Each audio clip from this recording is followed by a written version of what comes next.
seseorang ibu misalnya menjelang wafatnya dia berwasiat.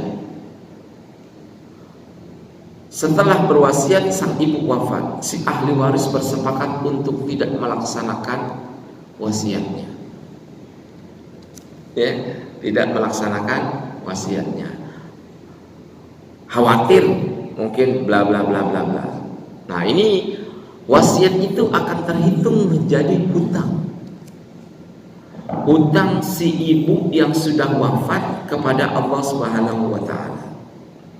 Karena dia telah berwasiat kepada ahli warisnya. Manakala ahli warisnya tidak menjalankan wasiatnya, maka terhitung dosa. Karena tidak menjalankan wasiat dan tidak menunaikan hutangnya kepada Allah Subhanahu wa taala. Harus segera, plus ahli warisnya yang menunda-nunda atau menolak itu bertaubat. Karena kenapa? Tidak melaksanakan wasiat dari ibunya. Nah, apa sih? Ya, kenapa disebut sebagai wasiat? Ya, kenapa namanya bukan yang lain? Ya, maka karena wasiat itu adalah menyambungkan, karena si mayit ingin menyambungkan kepemilikan hartanya itu kepada orang tertentu yang dia inginkan. Kan biasanya Pak orang ya menjelang dia wafat itu ada orang-orang yang bukan ahli warisnya yang menjadi perhatian, entah karena kefakirannya, entah karena kemiskinannya, entah karena apapun alasan itu masih diberikan spare. Ya, silahkan engkau berikan terhadap orang yang engkau kehendaki yang bukan ahli waris. Ingat, wasiat bukan untuk ahli waris. Ya. Ini sandarannya sudah jelas. Kutiba alaikum idza hadara ahadakumul mautu in taraka al-wasiyyata lil walidaini wal aqrabin. Diwajibkan tuh. Ini kalau kita berbicara madhab al-Zahiri, ya bukan madhab Syafi'i. Wasiat itu wajib bagi dia.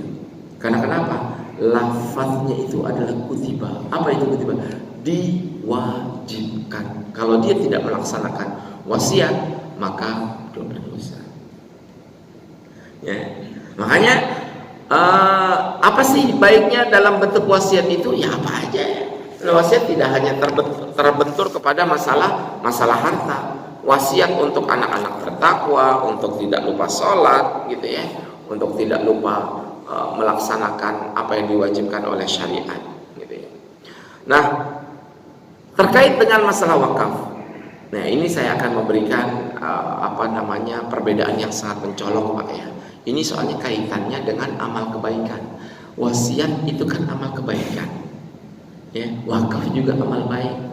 Kan kalau yang namanya wasiat ataupun wakaf itu kan jatuhnya jadi amal jariah, ya. Membelikan wasiat kepada masjid sebelum wafat, gitu ya.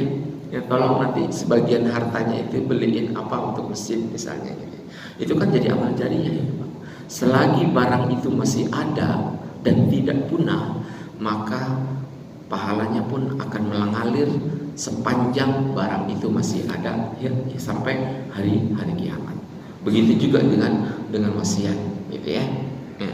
Nah, apa perbedaan yang sangat mencolok supaya kita tahu kalau wasiat itu dilakukan pada keadaan masih hidup, gitu ya. Dua-duanya ini masih hidup nih. Wasiat masih hidup, ya.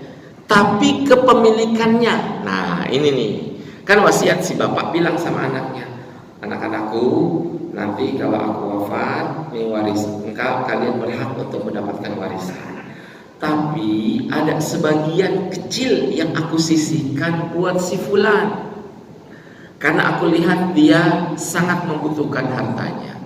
Nah, si fulan ini kan nggak ada orangnya, misalnya, ya, syukur-syukur kalau dia ada, gitu ya. Misalnya nggak ada juga nggak apa-apa. Yang penting harus dilafatkan itu. Si fulan yang diberikan wasiat itu tidak langsung berhak memiliki hartanya. Ya, mentang-mentang dia dapat wasiat langsung diambil, jangan.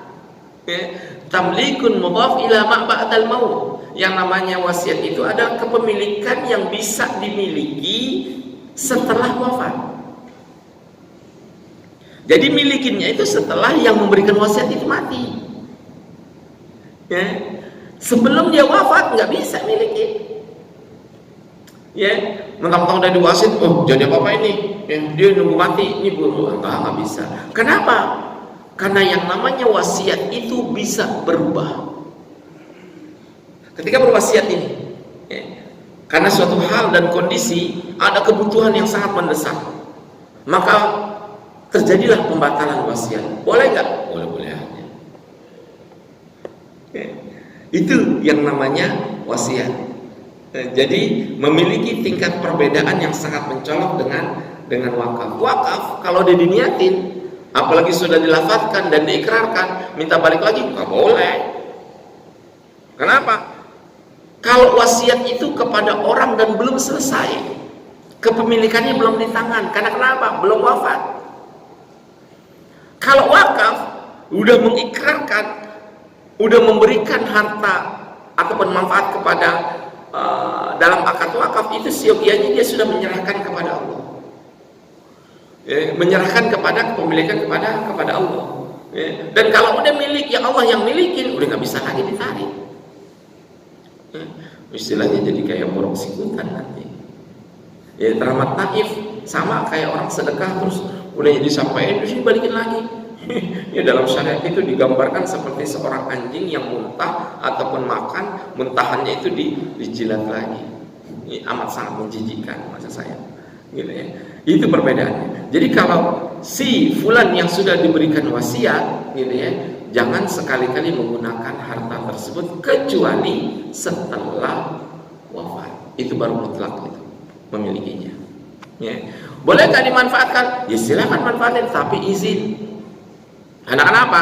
Dia nggak berhak memiliki barang wasiat itu kecuali setelah wafat. Ya. Kemudian secara hukum, yang namanya wasiat itu ada 5 hukuman, ada 5 hukum. Ya, bisa wajib, bisa sunnah, bisa mubah, bisa makruh, bisa haram. Itu banyak kondisinya. Nanti kita akan belajar kondisinya, gitu ya. Tapi kalau wakaf, ya, wakaf udah jelas hukumnya sunnah. Ya, sunnah. Nah itu kalau kita bicara wakaf, berarti kan kita bicara tentang investasi akhiratnya. Nah, investasi akhirat tanpa batas. Amat sangat senang orang sudah ketika masuk dalam liang kubur, dihadirkan terus, ya, walaupun sekedar mengalihkan, menghibahkan pahala bersedekah, gitu ya. Sedekah, ya, sedekah berapa diniatkan, atau niatnya kapan kalau kita ingin bersedekah dan menghibahkan sedekahnya?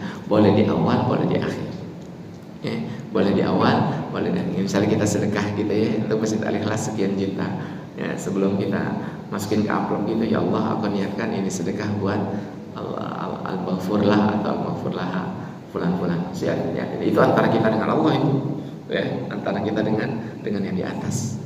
Jangan kemudian disebut-sebutkan kepada tetangga gitu, jangan.